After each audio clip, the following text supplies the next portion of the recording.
And welcome to She Thinks, a podcast where you're allowed to think for yourself. I'm your host, Beverly Hallberg, and on today's episode, we delve into IWF's October policy focus entitled Police Reform. As recent civil unrest sweeps the nation, prompting discussions about policing tactics, the question today is what reforms can we institute that recognize police put their lives on the line every day, while also increasing accountability for officer misconduct? And joining us to discuss this is the author of this policy focus, Patrice Onwuka. Patrice is a political commentator and senior policy analyst at the Independent Women's Forum. She is a senior fellow with the Alliance for Charitable Excellence and a Tony Blankley fellow at the Steamboat Institute. She has worked in policy, advocacy, and communications roles in D.C. for more than a decade, and she is a frequent guest on Fox News, Fox Business, and PBS programs. Finally, she hosts a column called The New Agenda for Black Women on Newsmax.com and is a contributor to the Washington Examiner and The Hill. Patrice, always a pleasure to have you on She Thinks. Thank you so much for joining us. Thank you, Beverly. It's great to be on. And I really enjoyed reading your policy focus on police reform because this has been, as you know, a very hotly debated topic this year ever since the tragic death of George Floyd. Some want to defund the police. Some want to defend the police. There's a lot of, I think, misunderstanding, even when we discuss this idea as a whole, whether or not police are actually working on our behalf, and especially on the behalf of minorities. So when it comes to public perception, first of all, what are you finding in the polling on what people perceive about the police force and how they treat different communities? And is that perception accurate? Well, Beverly, it's interesting. I think although there's a misperception, there's a perception that Americans do not like the police or they're opposed to the police. Most actually support the police and want to see more police officers patrolling their neighborhoods, not fewer. And that's not just white Americans, that's Black Americans, Hispanic Americans.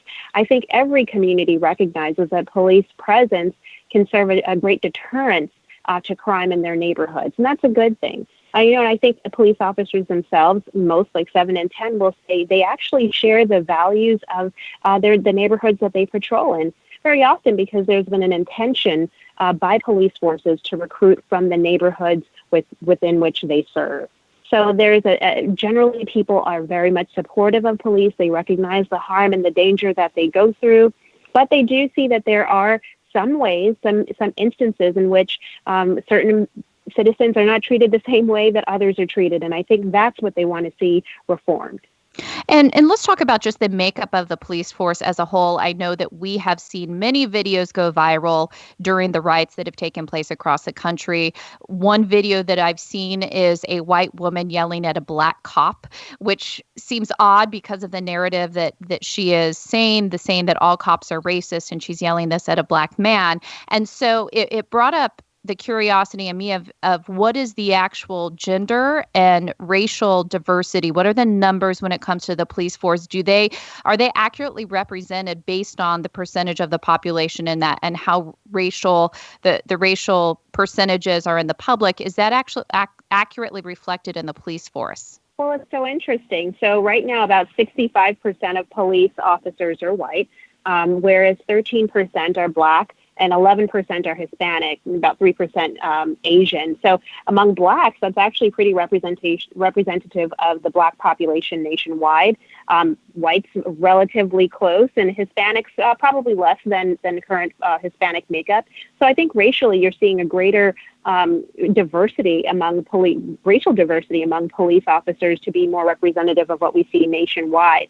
Now, when it comes to women, there is certainly a lot of work to be done. About only 13% of police officers are female. So over the past few decades, we have seen an intention on police forces to, again, recruit more people of color and people that come from the communities that they're serving. And based on the data, how often do we see where a Black man, for instance, is treated incorrectly, whether that is something as tragic as losing their life, or maybe that's being harmed, being injured in some way by cops? The way we see it in the news, it seems like it happens quite a bit. Do you find that the data actually back that up? The data do not back up the assertion that a Black man is going to be shot and killed by the next white police officer he comes across. In fact, fatal shootings are very rare only about 1,000 police shootings are fatal every year. And even among that, Blacks are not more likely to be killed than whites are. Some analysis by a Harvard economist, Roland Fryer, very interesting stuff where he looked at police data, and he really found no racial differences in officer-involved fatal shootings, which goes against the narrative that we hear very often. And so the question is, well, wait a minute, why does it seem like police officers tend to target Black and brown communities more than white communities? Well, in part because when you look at the non-fatal instances, those negative interactions between police officers that don't end up in death, but, could be things like being stopped for driving too quickly or some sort of vehicular infraction. Those are where we see that there is more you tend to see police officers stopping Blacks or stopping Hispanics more often. So it's those negative interactions that are not necessarily fatal, but tend to be disruptive to your day-to-day life. Maybe you're stopped by a police officer if you're a group of young Black men compared to maybe a group of white young men. And that is shaping perceptions among Blacks, both of police departments and police officers, but also of race in America generally. And I think the Harvard economist Roland Fryer makes a really good point. It's not so much about whether Black lives matter as much as it's whether Black dignity matters and whether Blacks are treated, even in these non-fatal interactions, the very same way. And so for the instances you bring up, the dignity aspect, the fact that Black men do get pulled over more than white men, what are some reforms that can address it? Is this more about education? Is this more about the unions and the union control and not being able to get rid of cops who do behave badly and do have racial motives behind them? What are you finding are solutions that you think are feasible and workable and can actually address this? So I took a look at some of these solutions, and Beverly, you touched on some of them, but I'll flesh them out a little bit more. Number one, I think we need to increase the number of cops who are walking the beat, really going through neighborhoods. Their studies show that when you have more police officers in a neighborhood, that presence is a great deterrent to reducing crime. And large majorities of Americans support funding more police officers in their neighborhoods. That's true of Blacks and Hispanics. So you want more police officers, but better trained police officers. And I think that's where you can get into different types of training, how to respond in different situations. I think you also have to look at officer fatigue and how overscheduling a police officer can make their response time and even how they respond in a given situation because of the type of exhaustion impact how they're interacting with people that could lead to deadly or at least negative outcomes. So then moving number two into accountability and transparency, this is a huge missed opportunity for union reform and collective bargaining reform. I think what's interesting is that when we look at collective bargaining with police unions, very often they shield bad cops from the accountability that's needed. And so there's a way, I think, for police unions to be able to negotiate pay, negotiate benefits, but decouple that from negotiation, from their ability to negotiate disciplinary action. Really, the decision with how to deal with a bad cop should rest with the police chief, with the leadership of that precinct, not with a police union whose incentive is not to get rid of a police officer, but frankly, just to keep him in his job or to move him just to a new place. And unfortunately, when you keep moving bad cops around, they may infect a bunch, or at worst, they are hurting the communities.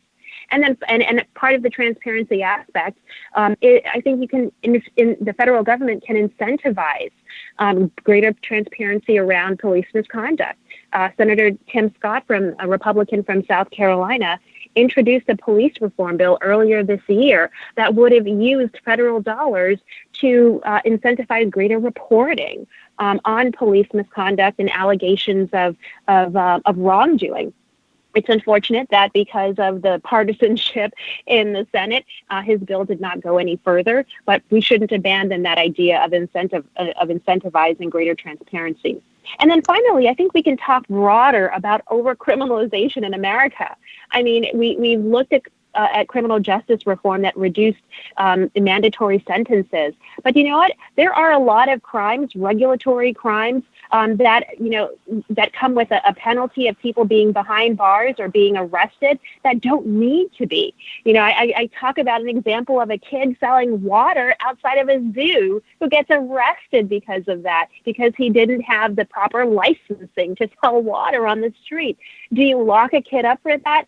That seems absurd, but unfortunately, that is then what becomes the story. This kid interacting with a police officer who's doing his job, and police, unfortunately, are scapegoats for bad, overburdensome government regulations. So these are 3 areas where I think we can see some policing reform. Certainly not the exhaustive list of ideas that are out there, but it starts and it ends with communities and police coming together to figure out what's best for them. And for those interested in reading in more detail those solutions, you can go to IWF.org and see the policy focus there, the policy paper. I want to pick up on something you just talked about, and that is the lack of bipartisan agreement on some of these areas. Now, you did, of course, show that there is a distinction between what the federal government can do and what can be done on the local level in cities and states. Have we seen any movement in any of these types of reforms on either a small scale in a town, in a city, in a state, or has the federal government, anyone in the federal government, be able to come to some consensus to move forward with some common sense solutions? Well, I do think on a local level, you've probably seen the most reforms enacted in response to the civil unrest this year, particularly George Floyd's murder and Breonna Taylor and the Breonna Taylor case, where you've seen localities start to ban no-knock raids, warrants, which is really just a police warrant that does where the police do not have to identify themselves before entering, which apparently might or might not have happened in the Breonna Taylor case. But you've also seen bans on chokeholds by police officers. Again, that's related to George Floyd.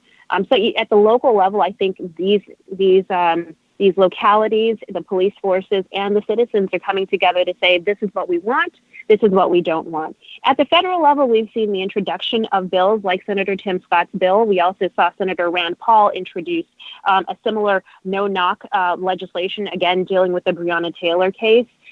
Democrats have wanted to push forward even more aggressive policing reforms, but I think some of the areas where there has been a disagreement between both sides have been around immunity for police officers when they break the law or whether they can be sued. So I think unfortunately, there's not a lot of, there should be areas of a common agreement. And I think transparency and accountability should be that area, that baseline to begin with. Unfortunately, we are in a very hyper-partisan environment, and I'm hoping that post-election, maybe into the next Congress, we can see Republicans and Democrats come together at least on something that can get done. It was tremendous to see the First Step Act passed and signed into law in 2018, and that released over 1,100 nonviolent, low-level criminal offenders who had been serving ridiculous sentences. I interviewed one woman who had a life sentence for passing drug information between drug dealers and people who were buying. Alice Marie Johnson, who is, her sentence was commuted by President Trump. So there's efforts, there's hopefully will, and I think it's just going to take a change in the political atmosphere environment to get it done. And final question for you. I want to talk just about the morale and the mentality of those who are in the police force. We see reports about there being retirements at an all-time high in cities like New York City. I'm also wondering whether or not we are seeing people enter this occupation as readily as they used to, because at the same time, one of the things that you mentioned is that we do need more police. That's actually part of the solution, is to have more police out there. Do you think the morale is at an all-time low among the police force? And does this present a huge problem moving forward if we don't find people who want to become police officers anymore purely because of perception? Well, I do think morale has hit a low point for sure. There are so many police officers who say that they feel like their local officials, the mayors of their cities, their city councils do not support them and are in fact latching on to the anti-police, defund police movements, dismantle police movements that are out there. But at the same time, I do think that there are people who look at their communities and say, I want to do something. I want to help. I want to make things better. I want to put a different face on policing than what people already see. And so I think you will always have people who are willing to be recruited to serve their communities and to serve in law enforcement. I do think, though, that they need to see from city councils, from people, our lawmakers, ensuring that they actually do support what law enforcement is trying to do. And I think there are many people in law enforcement who say, listen, we are not perfect. We have work to do. There's some of us who are not doing the public trust any good. And let's get those folks out. And that's where, again, collective bargaining reform comes in, and some of those other reforms come in. But there is nothing wrong there. You can be for policing reform and still for police. And I think that is recognizing that if police have lost the trust of their communities, they can't be effective in preventing crime or, frankly, in solving the crimes that happen.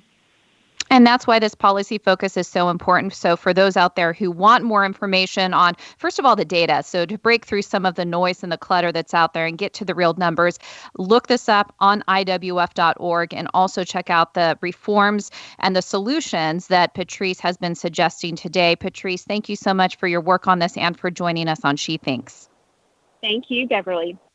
And thank you for joining us. Before you go, Independent Women's Forum does want you to know that we rely on the generosity of supporters like you. An investment in IWF fuels our efforts to enhance freedom, opportunity, and well-being for all Americans. Please consider making a small donation to IWF by visiting IWF.org/donate. That is IWF.org/donate. And last, if you enjoyed this episode of She Thinks, do leave us a rating or review on iTunes. It does help. Also, we'd love it if you shared this episode and let your friends know where they can find more She Thinks episodes. From all of us here at Independent Women's Forum, thanks for listening.